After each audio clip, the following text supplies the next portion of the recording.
Bismillahirrahmanirrahim. Assalamualaikum warahmatullahi wabarakatuh. Waalaikumsalam warahmatullahi wabarakatuh. Innal hamdalillah nahmaduhu wa nasta'inuhu wa nastaghfiruh. Wa na'udzu billahi min shururi anfusina wa sayyiati a'malina.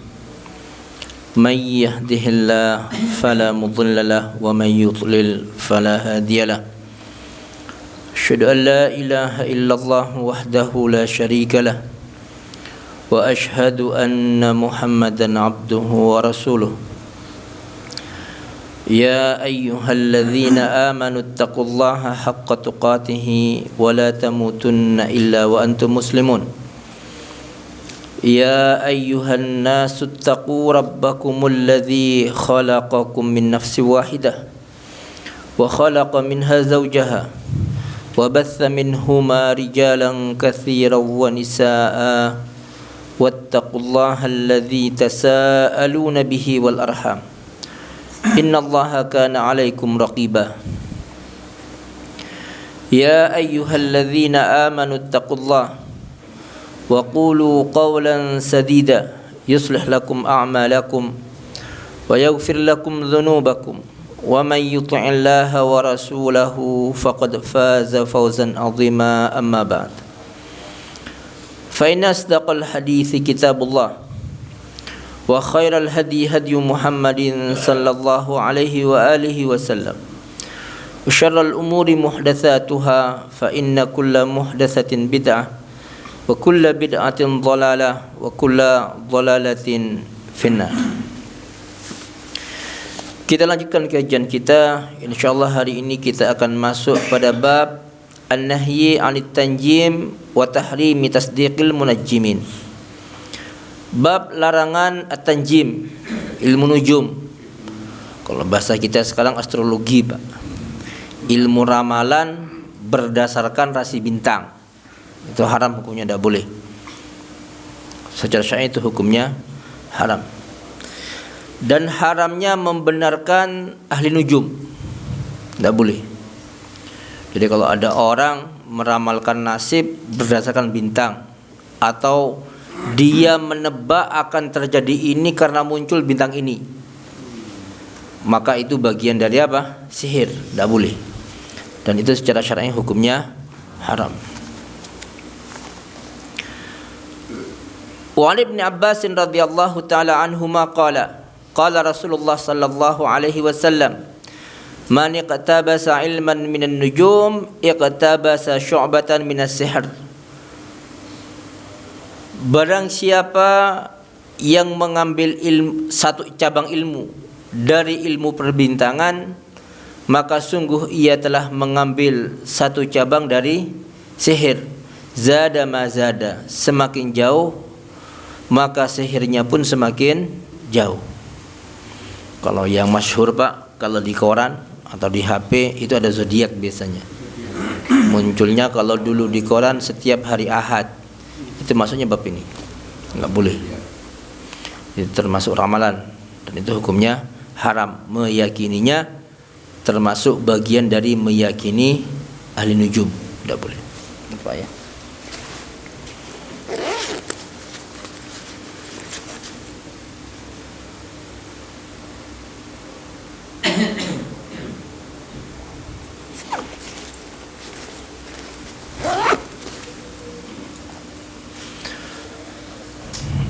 Ada, Pak, sampai sekarang para dukun yang kadang-kadang mereka bicara, oh telah muncul bintang ini berarti tahun ini akan terjadi ini. Pernah dengar, Pak ya? Iya, itu ada, Pak, biasanya. Biasanya mereka mengaitkan dengan mereka mengatakan telah muncul bintang ini di sini, nanti kayaknya tahun ini akan terjadi pergantian pemimpin, pokoknya, Pak. Mereka bilangnya seperti itu. Maka itu bagian dari ilmu nujum, haram hukumnya, tidak boleh. Adapun perakiraan cuaca, Pak, seperti yang ada di TV, kadang-kadang BMKG, Pak ya, maka itu bukan termasuk bagian dari bab ini. Kenapa? Karena itu berdasarkan indikasi zahir, pengetahuan, bukan didasarkan pada tebak-tebakan. bukan didasarkan pada tebak-tebakan. Ilmu BMKG itu sebenarnya awalnya untuk penerbangan. Jadi sekarang angin dari arah selatan, kondisi kelembapan sekian persen, ini biasanya kondisi kelembapan seperti ini akan memicu turunnya hujan. Sekarang awan ada di sana sebelah barat, angin ke arah timur. Kemungkinan wilayah timur karena kecepatan angin sekian kilo per jamnya, maka kemungkinan besar akan sampai di tempat ini jam sekian. Bisa jadi besok di tempat ini akan terjadi hujan. Maka itu bukan bagian dari ilmu nujum. Itu bagian dari ilmu pengetahuan alam, Pak. Tidak apa-apa yang seperti itu. IPA namanya. Karena itu tidak berdasarkan pada ramalan, memang didasarkan pada data-data aktual yang ada. Apalagi sekarang update, Pak. Sekarang di wilayah mana itu ada awan, maka satelit itu bisa mendeteksi kecepatan angin berapa. Sekarang Pak kita naik motor bisa ketahuan loh Pak. Berapa, meskipun videonya mati, hidupin aja map. Nanti bisa ketahuan Pak. Motor kita jalan berapa kilo per meter, berapa kilo per jamnya. Ketahuan Pak. 10 kilo. Maka itu bukan bagian dari ilmu nujum, itu tidak mengapa.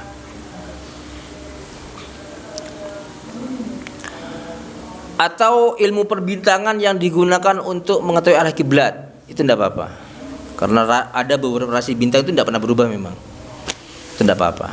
Menunjuk arah, itu tidak mengapa Pak. Itu sudah ijma' ulama yang seperti itu tidak mengapa. Nelayan maunya Pak. Ada beberapa rasi bintang yang memang menunjukkan arah-arah tertentu. Itu dahulu Pak digunakan oleh para nelayan biasanya.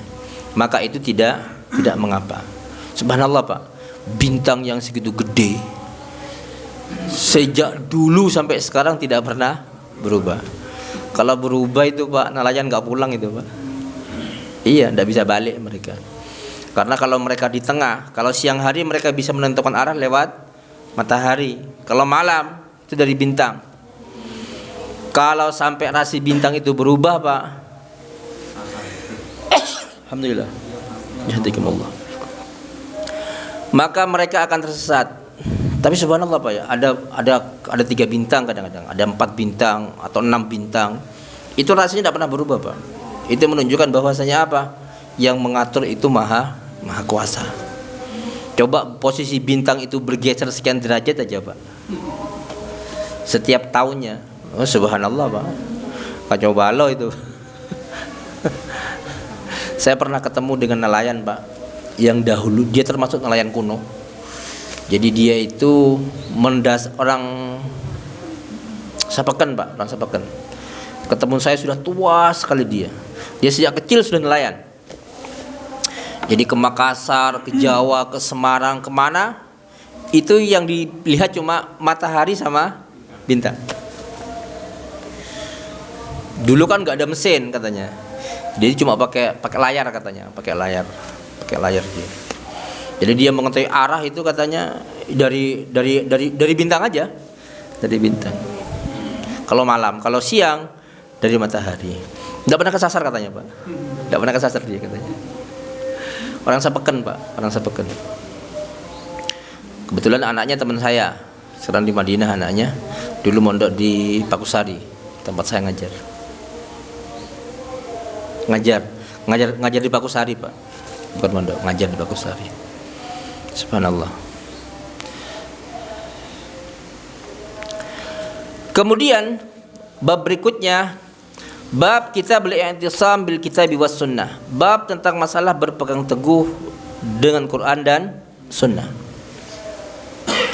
Yang pertama, bab taqlidi tahrimi tarkis sunnah. Bab tentang masalah besarnya pengharaman meninggalkan sunnah, wartikabul bidah, dan melakukan kebid'ahan, wal ahwa, dan hawa nafsu. Al ahwa yang dimaksud di sini adalah bid'ah. Kenapa kaum salaf itu menyebut ahlul bid'ah dengan sebutan ahlul ahwa, pengikut hawa nafsu? Karena mereka kalau beribadah kepada Allah itu mengikuti selera mereka Pak, tidak mengikuti ketentuan syar'i. Jadi kalau mereka ingin beribadah kepada Allah, Mereka membuat tata cara tersendiri yang sesuai dengan selera mereka, dengan hawa nafsu mereka. Karena itu mereka disebut ahlul ahwa, pengikut hawa nafsu.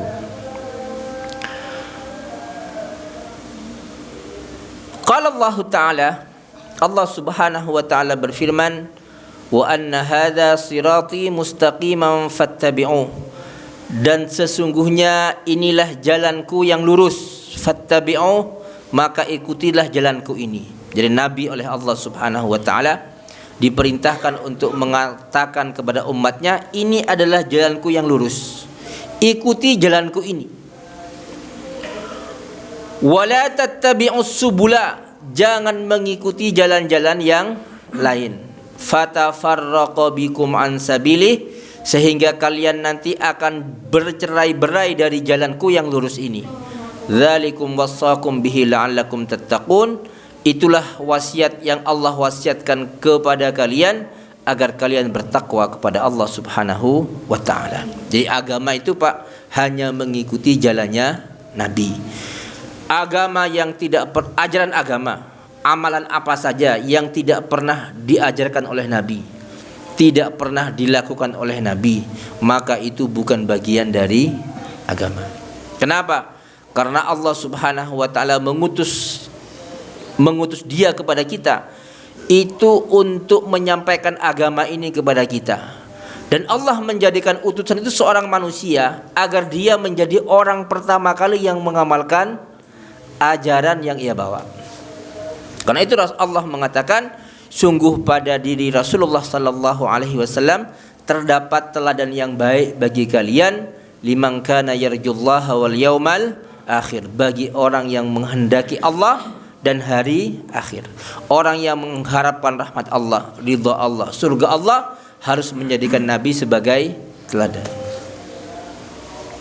Karena itu Pak, kadang-kadang ada orang Pak sudah yang jelas-jelas dari Nabi nggak diamalkan, tapi yang samar-samar Pak, bahkan nggak ada dalilnya, semangat. Kayak malam nisfu Sa'ban itu Pak, itu kan dalilnya samar-samar Pak. Tidak ada hadis yang sahih yang menjelaskan masalah amalan-amalan tertentu pada malam nisfu Sa'ban. Kalau nggak maudhu, dhaif jiddan, nggak ada yang sahih. Itu semangat diamalkan Pak. Tapi kadang-kadang sesuatu sudah jelas, kayak sholat jamaah, sholat sunnah rawatib, puasa sunnah itu Pak, kan jelas itu Pak. Itu malah nggak semangat Pak. Tapi kalau sudah nggak ada dalilnya Pak, semangat sekali. Kalau dikritik, bukan ahlu sunnah wal jamaah. Kan keliru Pak. Kayak ada orang Pak, tidak ada ajaran, tidak ada dalil yang menjelaskan bahwasanya Nabi memerintahkan kita untuk memperingati perintah wajibnya sholat, Isra Mi'raj. Kan nggak ada dalilnya Pak. Saya mencari kemana-mana saja Pak, tidak akan nemu dalilnya Pak. Perintah untuk memperingati Isra dan Mi'raj. Yang ada itu Pak perintah sholat. Perintah sholat. Sholat yang diperintahkan dengan jelas, itu kadang-kadang diremehkan. Tapi untuk masalah peringatan Isra Mi'raj itu diutamakan. Ya ini keliru sebenarnya Pak. Tidak boleh seperti itu. Karena Nabi SAW tidak pernah memerintahkan kita untuk memperingati Isra dan Mi'raj. Dan Nabi pun tidak pernah ngajari kita untuk memperingati Isra dan Mi'raj. An Aisyah radhiyallahu anha qalat, qala Rasulullah sallallahu alaihi wasallam, man ahdatha fi amrina hadza ma laysa minhu fahuwa raddun, akhrajahul Bukhari wa Muslim.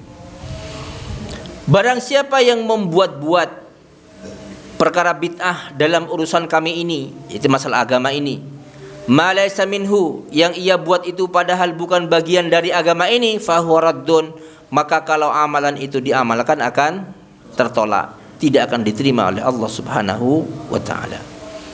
Kita kan kalau berbuat Pak, inginnya diterima apa enggak? Kadang-kadang ada orang beralasan Pak, loh kamu ikut sunnah belum tentu keterima. Loh kalau bid'ah Pak mesti diterima? Kan sudah pasti enggak diterima. Kalau ikut sunnah Pak, kalau yang ada sunnahnya saja ada kemungkinan tidak diterima, apalagi yang bid'ah, jelas-jelas enggak diterima masalahnya. Kan kadang-kadang kita, Pak, kamu ini sunah-sunah doa belum tentu keterima kok katanya.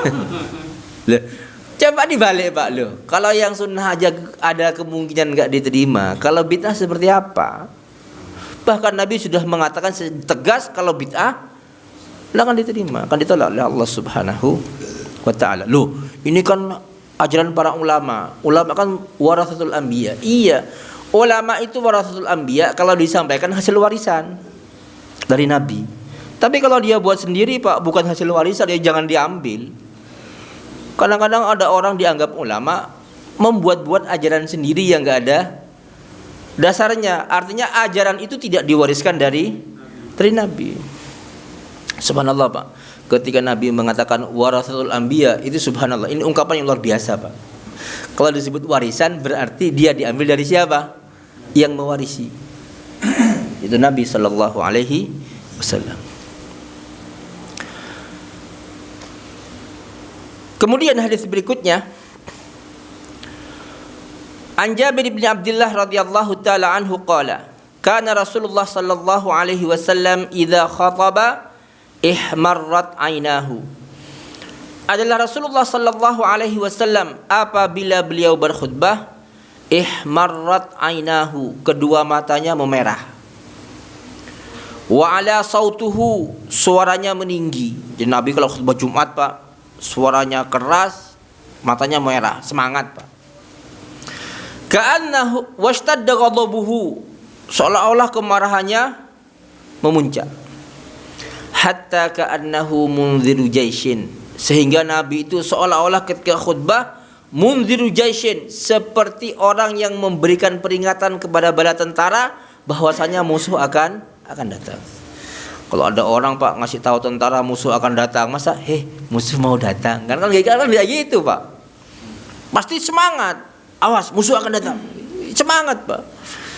Makanya, Pak, kadang-kadang khotib itu kalau santai-santai saja, Pak, landai ya suaranya. Makmumnya ngantuk. Suara keras saja kadang-kadang makmum ngantuk. Apalagi suaranya mendayu, Pak. Tidur, khusyuk. Yaqul, Nabi mengatakan, seolah-olah mengatakan, sabbahakum wa massakum, awas musuh akan datang di pagi hari, atau awas musuh akan datang di sore hari. Wa yaqul, dan Nabi sallallahu alaihi wasallam mengatakan dalam khutbahnya, bu'ithu ana was-sa'atu kahataini, aku diutus oleh Allah Subhanahu wa taala dan saat itu hari kiamat kahataini, seperti dua jari ini, Pak. Jadi kalau diibaratkan, Pak, umur dunia itu seperti jari tengah ini, maka ketika Nabi diutus sudah sampai mana? Ujung jari telunjuk. Jadi antara ujung jari telunjuk dengan ujung jari tengah itu sisa umur dunia ketika Nabi diutus. Kayak gini, Pak. Ana was-sa'atu kahataini, aku dan hari kiamat seperti dua jari ini. Unda-undi, Pak. Artinya apa? Jarak itu sangat dekat.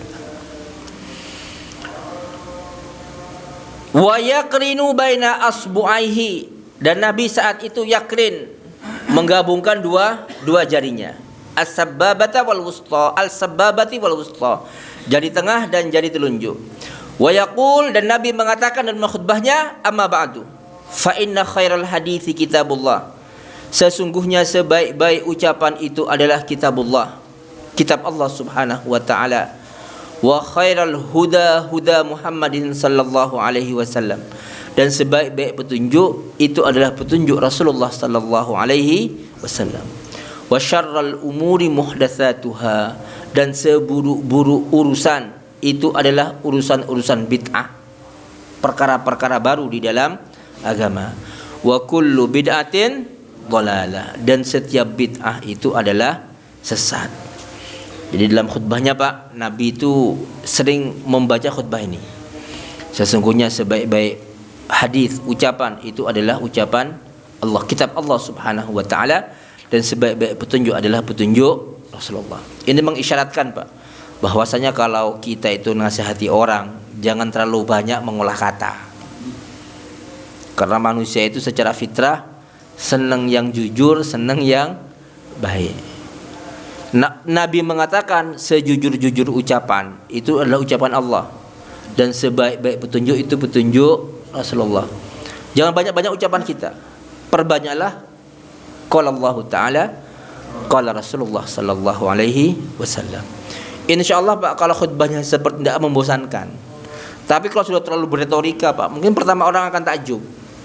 2-3 kali Pak, ini bosan. Mendengarnya itu bosan. Kenapa? Fitrah manusia menyenangi yang paling baik. Kemudian dalam hadis ini Rasulullah mengatakan seburuk-buruk perkara itu adalah perkara bid'ah. Artinya bid'ah itu adalah seburuk-buruk urusan dalam agama. Jadi bid'ah itu hubungannya dengan masalah agama, bukan masalah dunia. Kadang-kadang kita diginikan sama orang, Pak, awakmu bid'ah, coba numpak onta jangan numpak mobil katanya. Kan gitu Pak. Kadang-kadang gitu ya, sering gitu. Lu pakai HP bid'ah katanya. Begini Pak, bid'ah itu urusan agama, bukan urusan dunia. Numpak onta itu urusan agama, urusan dunia? Dunia. Buktinya apa Pak? Abu Jahal lalu numpak onta. Seandainya numpak onta itu bagian dari agama yang dibawa oleh Nabi, Abu Jahal mau nggak numpak onta? Tidak kan mau. Kenapa Abu Jahal numpak onta? Abu Jahal paham itu bukan urusan agama, tapi urusan dunia. Apakah Abu Jahal memerangi Nabi karena Nabi numpak onta Pak? Bukan, karena Nabi menyebarkan agama. Seandainya Nabi menghentikan dakwahnya untuk menyebarkan agama, diperangi nggak sama Abu Jahal? Enggak. Kamu lo dikit-dikit bid'ah, makan kurma apa kono? Nabi lo makan kurma enggak makan nasi katanya. Ada bilang seperti itu Pak. Ini orang yang tidak paham masalah bid'ah. Bid'ah itu urusan agama, bukan urusan dunia. Kayak telepon itu perkara dunia, perkara telekomunikasi. Termasuk pakai jubah kayak begini Pak. Ini masalah dunia, bukan masalah agama. Agama itu hanya memberikan apa? Batasan-batasan. Ini enggak boleh, selama enggak ada larangan berarti boleh. Di masa Nabi Pak, orang kafir pakai jubah enggak? Oke. Sampai sekarang Pak, orang Kristen Arab pakai jubahan. Karena itu yang pakaian mereka. Surban Pak. Orang Arab yang itu, yang Nasrani di Mesir Pak, pakai surban enggak mereka? Pakai surbanan mereka. Karena surban itu Pak tajul Arab, kata orang Arab. Mahkotanya orang Arab itu adalah surban. Karena itu masalah dunia. Jadi kalau kita masalah pakaian Pak, nggak ada istilah pakaian muslim itu nggak ada. Jadi selama pakaian itu menutup aurat, tidak menyerupai orang kafir, maka itu pakaian itu dibolehkan secara syar'i, nggak apa-apa. Pakai belangkon boleh enggak Pak? Ya boleh-boleh saja, enggak apa-apa. Tapi kalau pakai ciri khas orang Bali Pak, yang itu ciri khas ibadah mereka, ya enggak boleh. Kenapa? Menyerupai orang, itu menjadi ciri khas orang kafir Pak. Kalau itu dipakai, orang akan mengatakan ini orang apa? Orang Bali, orang Hindu. Maka itu enggak boleh Pak. Tapi kalau tidak menjadi ciri khas mereka, itu enggak mengapa. Itu tidak mengapa. Jadi sekali lagi, perkara bid'ah itu masalah agama, bukan urusan dunia. Kita pakai songkok kayak gini itu Pak, itu kan kebiasaan orang Arab. Dan ini urusan dunia, sah-sah saja kita pakai kayak seperti ini. Pakai yang hitam Pak, itu kan ya sah-sah saja. Itu khas Indonesia memang.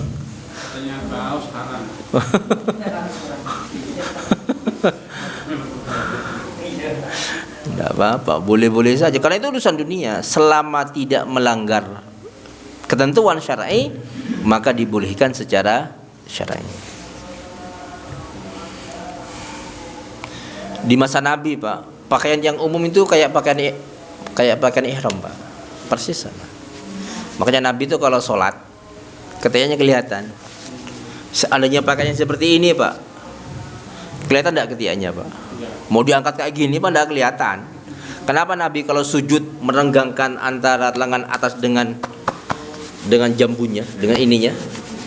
sampai kelihatan bayadu ibtaihi, sampai kelihatan putih-putih ketiaknya, karena pakaiannya seperti pakaian ihram. Makanya Abu Bakar ketika Nabi hijrah bersama Abu Bakar, ketika Nabi kepanasan diapakan sama Abu Bakar? Digerudungi. Yang dibuka apanya? Rida, pakaian atas. Jadi jangan mengatakan jubah itu pakaian Islami, bukan Pak, itu pakaian Arab sebenarnya. Itu pakaian Arab. Makanya Pak, tidak ada fadilah pakai jubah. Kalau sholat Pak itu masalah agama, fadilahnya ada enggak? Ada. Sekarang kalau itu jadi kebiasaan orang-orang Arab, tapi diakui oleh secara syar'i Pak, ya jadi bagian dari agama. Kamu masalah pakai siwak tuh Pak, misal gigi, itu kan kebiasaan orang. Ya orang Arab, ya pakai arok. Kalau mereka pakai siwaknya pakai itu. Kayak nganu tamu Pak, menghormati tamu, itu kebiasaan orang-orang Arab, tapi diakui sebagai bagian dari ajaran agama. Kemudian hadis berikutnya, Anil Irbad bin Sariyah radhiyallahu taala anhu qala shalla bina Rasulullah sallallahu alaihi wasallam dzata yaumin thumma aqbala alaina. Rasulullah sallallahu alaihi wasallam salat mengimami kami pada suatu hari. Thumma aqbala alaina, kemudian beliau menghadap kami. Fa wa'adhana mau'izatan balighatan dharafat minhal uyun. Kemudian Rasulullah sallallahu alaihi wasallam menasihati kami dengan sebuah nasihat balighatan yang sangat mengena. Dharafat minhal uyun, yang membuat mata berderai air mata. Wa wajilat minhal qulub, yang menggetarkan hati. Faqala qail, maka ada orang yang berkata, ya Rasulullah, ka'anna hadhihi mau'izatu muwaddi'in. Ya Rasulullah, seolah-olah ini adalah nasihatnya orang yang pamitan, muwaddi'. Famadza ta'ahadu ilaina ya Rasulullah, apa yang engkau wasiatkan kepada kami? Faqala, maka Nabi sallallahu alaihi wasallam mengatakan, usikum bitaqwallahi was-sam'i wat-tha'ah. Aku berwasiat kepada kalian agar kalian bertakwa kepada Allah, was-sam'i wat-tha'ah, dan mendengar dan taat kepada para pemimpin.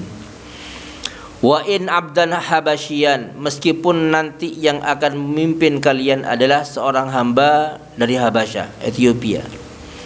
Fa innahu may ya'ish minkum, sesungguhnya barang siapa yang hidup di antara kalian ba'di, setelah aku mati, fasayara ikhtilafan katsira, maka kalian akan melihat perselisihan yang sangat banyak. Fa'alaikum bisunnati, maka hendaklah kalian berpegang teguh dengan sunnahku, wa sunnatil khulafa'ir rasyidin al-mahdiyyin, dan sunnahnya para khalifah yang mendapatkan petunjuk, al-mahdiyyin, yang diberi petunjuk oleh Allah Subhanahu wa taala. Tamassaku biha, berpegang teguhlah kalian dengan sunnah itu, wa addu 'alaiha bin nawajid, gigitlah sunnah itu dengan gigi-gigi geraham kalian. Kemudian Nabi mengatakan, wa iyyakum wa muhdatsatil umur, jauhilah oleh kalian perkara-perkara bid'ah. Fa inna kulla muhdatsatin bid'ah, karena sesungguhnya setiap perkara baru dalam agama itu adalah bid'ah. Wa kulla bid'atin dhalalah, dan setiap kebid'ahan itu adalah sesat. Semua bid'ah sesat Pak, enggak ada bid'ah hasanah, enggak ada. Semua bid'ah itu adalah sesat. Seperti yang kita jelaskan tadi Pak, ulama-ulama salaf menyebut ahli bid'ah dengan sebutan ahlul ahwa, karena mereka dalam beragama lebih mengikuti hawa nafsu mereka. Karena itu Pak, bid'ah itu enggak ada endingnya, selalu berevolusi Pak, berevolusi. Jadi bid'ah itu Pak, pertama satu, sudah bosan satu, yang satu ditambahi 1,5, nanti bosan tambah lagi, terus begitu Pak. Tidak akan ada ujungnya. Contohnya Pak, dahulu orang-orang tahlilan itu kan cuma 3 hari Pak, 4 hari dengan hari ke-7 itu muncul Pak. Jadi berapa hari? 7 hari. Lama-kelamaan ada 40 hari. 100 nyewu. Kemudian Pak, dulu orang kalau sudah mati Pak, hari ke-7, sekarang tambahi Pak, hataman. 40 hataman lagi. Dan itu tidak akan berhenti Pak. Setiap tahun akan ada perkembangan. Kayak acara mulutan Pak. Dulu acara mulutan itu Pak paling cuma ancak, ada benderanya. Selesai sudah. Sekarang Pak, diara, ada gogohnya barang Pak, walinya itu. Iya, ada gogohnya Pak.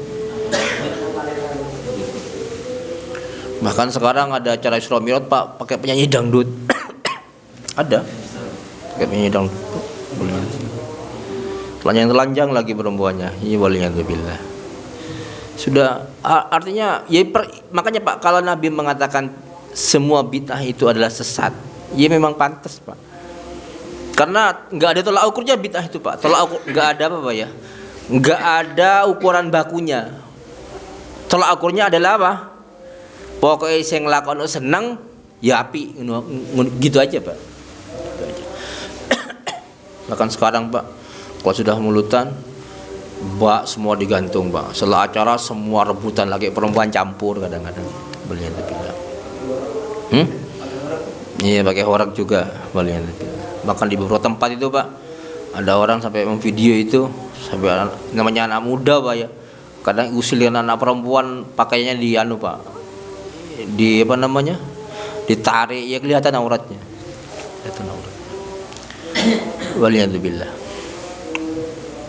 Makanya Pak, tidak ada perkara bid'ah yang baik, semuanya buruk.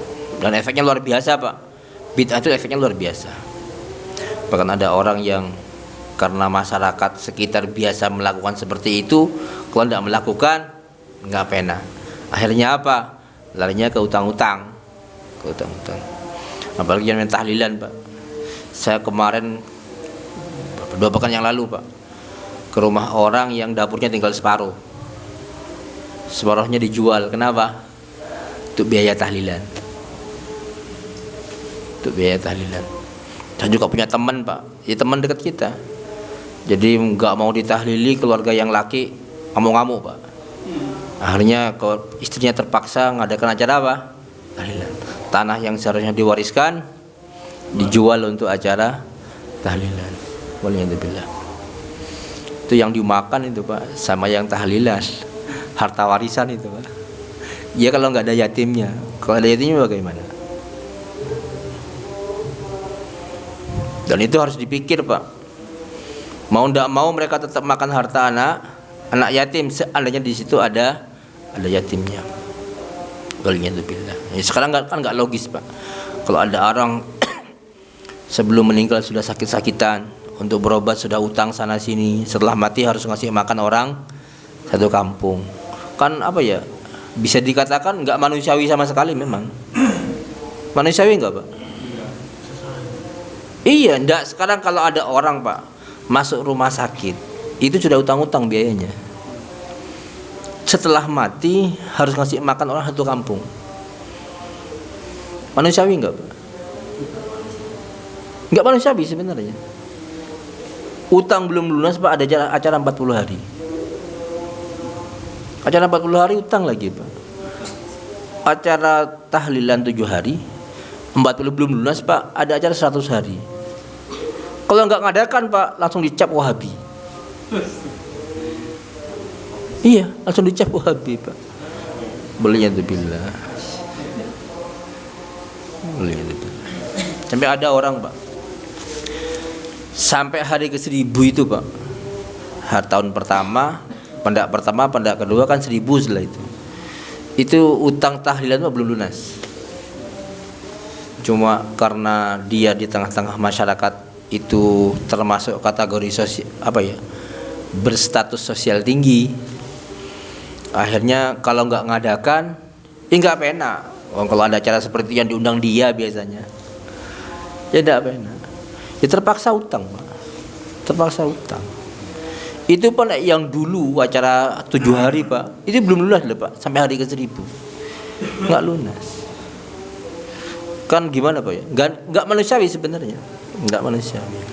Justru Pak disunahkan kalau ada tetangga kita mati punya utang, tetangganya ngapain? Nyaurna utangnya. Itu subhanallah Pak, itu besar sekali pahalanya Pak. Besar sekali pahalanya. Sekarang kan enggak Pak, masyarakat enggak tahu utangnya, taunya tahlilannya. Taunya tahlilannya. Bahkan sekarang Pak, tahlilan itu disebut dengan apa? Kifayaan. Jadi fardu kifayah tambah Pak, dari 4 jadi 5. Waliyadzubillah.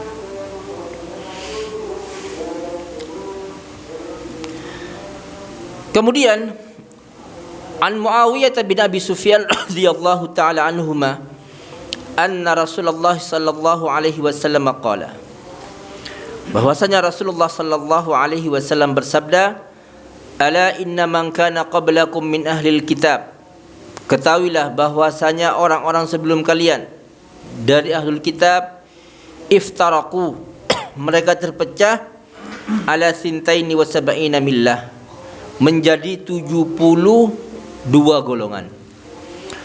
Wa inna hadhil millah, dan sesungguhnya umat Islam ini sataftariqu akan terpecah menjadi 73 golongan. Thintani wa sab'una finnar, yang 72 golongan ada di neraka, wa wahidatun fil jannah, yang 1 golongan di dalam surga. Wa innahu sayakhruju min ummati aqwamun tatajara bihim tilkal ahwa kama yatajaral kalab bi sahibihi, dan sesungguhnya akan muncul di tengah-tengah umatku aqwamun, kaum-kaum, tatajara bihim tilkal ahwa, yang bid'ah-bid'ah itu akan berkembang di tengah-tengah mereka seperti al-kalab. Al-kalab itu penyakit anjing, apa namanya Pak? Rabies. Seperti penyakit anjing itu menyebar di tubuh orang yang terkena penyakit kalab itu. La yabqa minhu araqun wala mafsilun, sehingga tidak tersisa satu urat pun maupun satu persendian illa dakhalahu, melainkan penyakit rabies itu akan apa? Akan masuk ke dalamnya. Jadi akan ada Pak di tengah-tengah umat ini kaum-kaum yang akan melestarikan bid'ah. Ini isyarat Pak, mereka nanti Pak yang bermasalah. Waliyadzubillah. Kemudian wa an Sahal bin Sa'ad radhiyallahu taala anhu, dari Sahal bin Sa'ad radhiyallahu taala anhu qala, sami'tu an-nabiyya sallallahu alaihi wasallam yaqul, aku mendengar Nabi sallallahu alaihi wasallam bersabda, ana faratukum alal haudi, aku yang akan mendahului kalian di telagaku nanti. Jadi nanti di akhirat, sebelum umat Muhammad itu minum dari telaga, sudah ditunggu oleh siapa?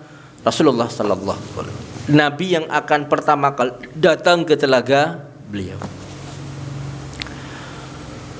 Man warada syariba, barang siapa yang datang ke telaga itu, dia pasti akan minum. Wa man syariba la yadhma'u abada, barang siapa yang sudah minum dari telaga itu, la yadhma'u abada, selamanya ia tidak akan haus. Wala yaridanna alayya aqwamun, dan sungguh akan datang padaku beberapa kaum, a'rifuhum wa ya'rifunani, aku tahu mereka dan mereka pun tahu aku. Summa yuhalu baini wa bainahum, akan tetapi antara aku dan mereka ada penghalang sehingga mereka tidak bisa minum. Qala Abu Hazim mengatakan, fasami an-Nu'man bin Abi Ayyash wa ana uhaddithuhum hadzal hadits faqala hakadha sam'ita Sahlan, apakah begini Sahal, kamu mendengar Sahal berbicara? Iya, seperti ini. Kemudian Abu Hazim mengatakan, wa ana ashhadu ala Abi Sa'id al-Khudri, dan aku bersaksi bahwasanya Abu Sa'id al-Khudri, la sami'tuhu yazid, aku mendengar ia menambahkan, innahum minni, orang yang terhalang dari telagaku ini, mereka bagian dari umatku. Fayuqal, tapi mereka terhalang, enggak bisa minum. Kemudian dikatakan kepada Nabi sallallahu alaihi wasallam, innaka la tadri ma amilu ba'dak, sesungguhnya engkau ya Muhammad tidak tahu apa yang mereka lakukan sepeninggal kamu. Fa'aqul, maka aku mengatakan, suhqan suhqan liman baddala ba'di, maka kehancuran-kehancuran bagi orang yang mengganti agama sepeninggal aku. Makanya Pak, kita kalau melakukan ibadah, pastikan kita faham fikihnya. Sesuaikan ibadah yang kita lakukan sebagaimana yang diajarkan dan dicontohkan oleh Nabi sallallahu alaihi wasallam. Terutama salat, Pak. Nabi sudah dengan jelas mengatakan, "Shallu kama ra'aitumuni usalli." Salatlah kalian sebagaimana kalian melihat aku salat. Masalah haji, Nabi mengatakan, "Khudhu anni manasikakum." Ambillah manasik-manasik haji kalian dari aku. Salat dan haji disebut seperti itu, Pak, hanya sebagai contoh. Seluruh ibadah dalam agama ini harus mengambil dari Nabi sallallahu alaihi wasallam. Apalagi salat, Pak. Salat itu ibadah pertama kali yang akan dihisab oleh Allah Subhanahu wa taala. Dalam Al-Qur'an, orang-orang Nasrani itu, Pak, ditanya oleh Allah Subhanahu ketika hisab, mereka ditanya oleh Allah Subhanahu wa taala. Nabi Isa itu ditanya oleh Allah Subhanahu wa taala,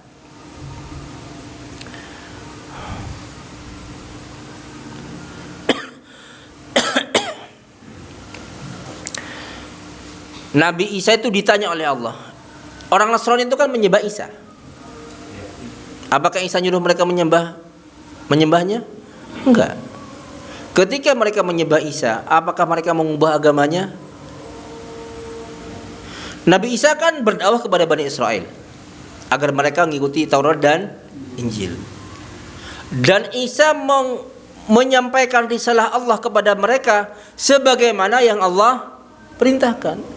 Seiring berjalannya waktu, orang-orang Nasrani merubah agama mereka sehingga mereka mengatakan Isa adalah Tuhan dan mereka menyembah Allah Subhanahu wa taala. Perubahan ini, Pak, perubahan agama yang mereka lakukan ini dimintai pertanggungjawaban oleh Allah Subhanahu wa taala. Karena itu Nabi Isa ditanya oleh Allah Subhanahu wa taala, wa idz qala Allahu ya Isa bin Maryam, ketika Allah berkata kepada Isa bin Maryam, a anta qulta lin nasi ittakhiduni wa ummi ya ilahaini min dunillah. Wahai Isa, kamu tah yang nyuruh mereka apakah kamu berkata kepada manusia, jadikanlah aku dan ibuku sebagai Tuhan selain Allah? Maka Nabi Isa mengatakan, qala subhanak, ya Allah maha suci engkau. Ma yakunu li an aqula ma laysa li bihaq. Tidak pantas bagiku untuk mengatakan sesuatu yang tidak hak. Jadi perubahan itu ditanya apa? Dimintai pertanggungjawaban oleh Allah Subhanahu wa taala dan Nabi Isa sebagai saksinya. Kita pun sama, Pak. Kalau kita ditanya, Pak, kenapa kamu sholat seperti ini? Padahal Nabi tidak mengajarkan. Jawaban kita apa, Pak? Lah, kalau kita sholat dengan sebuah cara, Pak, ternyata Nabi tidak mengajarkan. Kenapa kamu sholat pakai usolli? Nanti jawabannya apa, Pak, kira-kira, Pak? Diajari para ulama. Nabi ditanya, Pak, Muhammad kamu ngajari pakai usolli? Kalau Nabi bilang tidak, selamat tidak kita, Pak? Waliyadzubillah. Makanya, Pak, dalam semua ibadah itu harus kita terapkan. Seandainya nanti saya puasa lagi bulan Ramadan, Pak, saya berpuasa dengan cara seperti ini, kemudian ditanya oleh Allah, siapa yang ngajari kamu seperti itu? Si fulan. Kemudian Nabi ditanya, Muhammad kamu ngajari umatmu untuk puasa seperti ini? Jawaban kita apa? Gak ada. Karena itu Rasulullah mengatakan, sallu kama ra'aitumuni usalli. Dengan ucapan ini, Pak, Nabi sudah bebas dari segala macam tuduhan. Kan Nabi sudah mengatakan, sallu kama ra'aitumuni usalli. Salatlah kalian sebagaimana kalian melihat aku salat. Selesai sudah, Pak. Ketika ada orang sholat tidak sesuai dengan cara yang dicontohkan oleh Nabi, berarti Nabi terbebas dari kesalahan sudah. Kenapa? Karena Nabi sudah menyampaikan tata cara sholat sebagaimana Allah perintahkan dan mencontohkan sholat sebagaimana diperintahkan oleh Allah Subhanahu wa ta'ala. Karena itu Pak, orang-orang yang merubah agama Allah Subhanahu wa ta'ala, nambah-nambahi perkara agama ini Pak, nanti akan diapakan? Terhalang dari meminum telaga Rasulullah sallallahu alaihi wasallam. Wal iyadu billah. Sekarang tuh ada orang gerakan Pak, gerakan sholawat, tapi sholatnya nggak dipikir. Iya Pak. Yang inti itu orang yang sholat pasti sholawat Pak. Orang yang rajin sholat belum tentu sholat. Yang wajib itu sholat apa sholat? Sholat. Baik, cukup sekian kajian kita pada kali ini. Insyaallah pada pertemuan yang akan datang kita akan meneruskan beberapa hadis lagi tentang masalah bab ini. Aku qauli hadza wa astaghfirullah li wa lakum innahu huwal ghafurur rahim. Subhanakallahumma wa bihamdika asyhadu an la ilaha illa anta astaghfiruka wa atubu ilaik. Assalamualaikum warahmatullahi wabarakatuh.